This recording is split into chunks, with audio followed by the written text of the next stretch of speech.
பாம்பு கனவு தொங்குற மாதிரியே வரும், எங்கேயோ போகிற மாதிரி இருக்கும், பாம்பு வர்ற மாதிரி இருக்கும். பணத்தினால் ஏமாற்றம் வரப்போகிறது, நகை திருடி வரப்போகிறது, திருமணத்தடை, காரியத்தடை, வீட்டில் பிரச்சனைகள் இதெல்லாமே இருக்காது.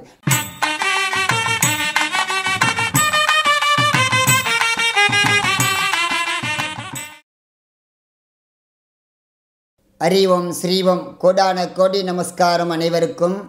இந்த சர்ப்பம் சேஷாத்திரி கனவில் வந்தால் என்ன செய்? சேஷாத்திரி என்ன? பாம்பு.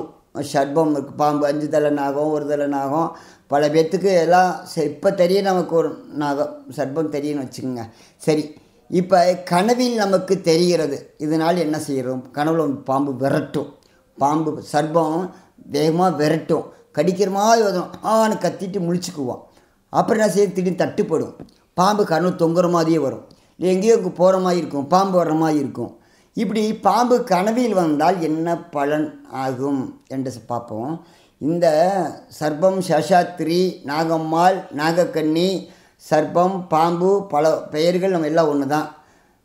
இது நமக்கு வராமல் வந்துருச்சு, வந்தால் என்ன நமக்கு தடை துன்பங்கள் நிறையா வரும் இல்லைன்னு சொல்ல. சில பேர்த்துக்கு ராகு தோஷம் இருந்தால், கேது தோஷம் இருந்தால், அல்லது வழக்குகள் புதுசாக வழக்குகள் இருக்க போகிறது, அல்லது குடும்பத்தில் பிரச்சனை பிரிவினை காணப்போகிறது, அல்லது நம்முடைய உடல் உபாத்திரங்களால் சில தீய சக்திகள் வரப்போகிறது, அதாவது திருமண தடைகள் வரப்போகிறது, காரிய தடை வரப்போகிறது, பணத்தினால் ஏமாற்றம் வரப்போகிறது, நகை திருடி வரப்போகிறது, பிறருடைய சொத்தை திருடி சம்மந்தப்பட்டு வைத்து பிறருடைய அபகரித்த சொத்து நம்ம சேர்த்து வச்சு அது அபகரமாக போகிறது, ஏமாற்றங்கள் வரப்போகிறது, நீதி நேர்மையாக இருந்தவர்கள் அரக்கர் குணத்தோடு நம்ம அழிக்கப் போகிறது. இதுக்கு அறிகுறியானது இந்த பாம்பு. எப்படி அப்படின்னா, அந்த தேவர்கள்லாம் பால் திருப்பாக்கடையில் பால் கடையிறாங்க பார்த்தீங்களா. அப்போ சேஷாத்திரி மலை கீழே ஆமை அவதாரம் எடுத்து எப்படி பால் கடைகின்ற பொழுது அந்த இதில் வருது சர்ப்பம் இருக்குது பார்த்திங்களா, அது அரக்கர்களும் தேவர்களும் சொல்லலாம்.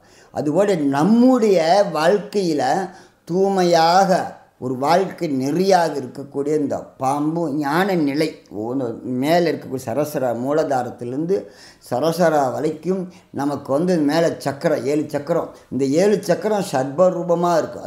அந்த காலத்தில் ராஜாக்கள்லாம் பார்த்தீங்கன்னா, தேவர்கள்லாம் பார்த்தீங்கன்னா சர்ப்பம் பாம்பை வைத்திருக்கிறாங்க. இப்போ பாம்பை போல் நம்ம அடக்கி அனைத்து தீய விஷங்களை அடக்கி இருக்க வேண்டும், அப்படிப்பட்ட தோஷங்கள் நம்ம இல்லாமல் வாழ வேண்டும் அப்படிங்கிறதுக்காக தான் அறிகுறி காட்டிடுறது. சில நேரத்தை வர்றது காட்டும்.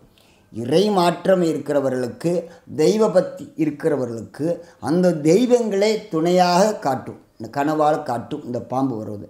அதனால் தோஷங்களில் தடைப்படுவோம், தடை இல்லாமல் இருக்கணும். இதுக்கு என்ன பண்ணணும் அப்படின்னு கேட்டிங்கன்னாக்கும், லட்சுமி நரசிம்மர் யந்திரம் அல்லது திருஅம்பல சக்கரம் அல்லது தனகர்ஷ குபேலட்சுமி யந்திரம், இல்லாட்டி சாலிகிராமம், இல்லாட்டி விளக்கு போடுங்க. வீட்டில் விளக்கு போட்டின்னு நல்லாயிருக்கும். மந்திரம் புத்துக்கண் வழிபாடலாம், இல்லாட்டி வீட்டில் புத்து மண் வச்சு வழிபட்டோம்னா அந்த தோஷங்கள் நிவர்த்தி ஏற்படும். திருமணத்தடை, காரியத்தடை, வீட்டில் பிரச்சனைகள் இதெல்லாமே இருக்காது.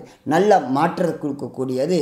இது செஞ்சு பாருங்கள். மந்திரம் ஓம் ஸ்ரீம் க்ளீம் ஸ்ரீம் சேஷாத்ரியே நமஹ, ஓம் ஸ்ரீம் க்ரீம் ஸ்ரீம் சேஷாத்ரியே நமஹ அப்படி மந்திர கனவு கண்ட சொல்லிவிட்டு பிரார்த்தனை பண்ணிவிட்டு பக்கத்தில் புத்துக்கண்டு இருந்தாவோ அல்லது எங்கேயாவது கோயிலில் சர்ப்பமாக இருக்கக்கூடிய கன்னி நாகம்மாள் ஆலயங்களுக்கு போய் பால் வைத்து அல்லது அர்ச்சனை பண்ணிவிட்டு விளக்கு போட்டு வந்தீங்கன்னா இதெல்லாம் நிவர்த்தி ஏற்படும். அது வரக்கூடிய காரிய தடைகள் நமக்கு இருக்காது. சரிங்களா? செஞ்சு பாருங்கள். அனைவருக்கும் கோடான கோடி நமஸ்காரம்.